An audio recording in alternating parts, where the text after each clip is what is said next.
कैसे हुई, उनका डेड बॉडी होटल से कैसे मिला। कहीं न कहीं कोचिंग संस्थानों के बीच जो विवाद चल रहा है उसका प्रभाव प्रिंस कुमार के ऊपर पड़ा है। देखिए दोस्तों, जहां एक तरफ ज्ञान बिंदु कोचिंग के संचालक रोशन आनंद सर बेऊर जेल में बंद है, तो वहीं उनके छोटे भाई प्रिंस कुमार का शव एक होटल से मिला है। देखिए ना, जहां एक तरफ रोशन आनंद सर बेऊर जेल में बंद है, तो वहीं दूसरी तरफ उनके छोटे भाई प्रिंस कुमार जो कोचिंग संस्थान को संभाल रहे थे, उनका शव जो है नेपाल के एक होटल से मिला है।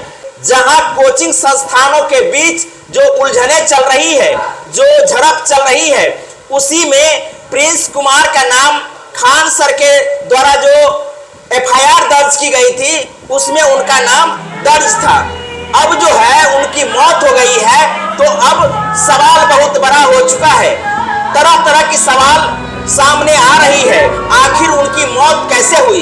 कोचिंग संस्थानों के बीच यदि इस प्रकार की जो मसला है वो नहीं रहता तो शायद प्रिंस कुमार की मौत नहीं होती। लेकिन देखिए ना, दुर्भाग्य बिहार के लिए है, जहां दो बड़े बड़े कोचिंग संस्थानों के बीच बिहार पुलिस को लेकर के, बिहार पुलिस दरोगा भर्ती को लेकर के, उनकी सफलता को लेकर के आपस में विवाद होता है। खान सर जहां आरोप लगाते हैं कि उनके कोचिंग संस्थान पर जो है ज्ञान बिंदु कोचिंग के लोग जो है सो हमला किए, उनके गेट को तोड़े, उनके पोस्टर को फाड़े, तमाम तरह की बातें हुई, गोली चलाने की बात हुई। और उसी दरमियान जो है ज्ञान कोचिंग संस्थान के संचालक आनंद सर और उनके छोटे भाई प्रिंस कुमार को जो है एफआईआर में नाम दर्ज की गई थी। रोशन आनंद के छोटे भाई जो है भागे भागे फिर रहे थे, पुलिस से बचने के लिए वो नेपाल में जाकर के शरण ले लिए थे।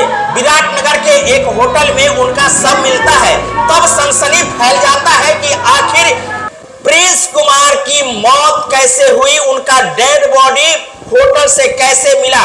कहीं न कहीं कोचिंग संस्थानों के बीच जो विवाद चल रहा है उसका प्रभाव प्रिंस कुमार के ऊपर पड़ा है। उनका दोस्त कहते हैं कि वो पहले से ही दवाई ले रहे थे। वहीं दूसरी तरफ जो बेऊर जेल में रोशन आनंद सर बंद है, उनको पथरी का प्रॉब्लम है।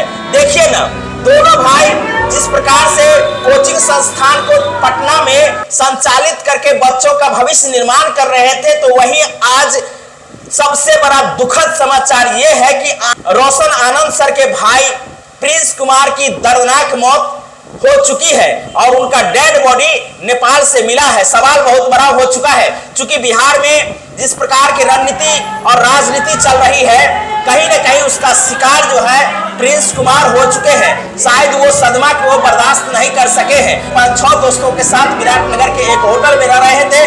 कहीं न कहीं वो प्रभाव उनके आंतरिक स्वास्थ्य व्यवस्था पर पड़ा है, जिसका नतीजा ये हुआ कि वो अब इस दुनिया में नहीं रहे हैं। हालांकि इसकी जो है सो गहन जांच चल रही है। नेपाल पुलिस अपने तरफ से तरह तरह की जो है जांच कर रहे हैं। अब देखना होगा कि प्रिंस कुमार की मौत आखिर कैसे हुई है।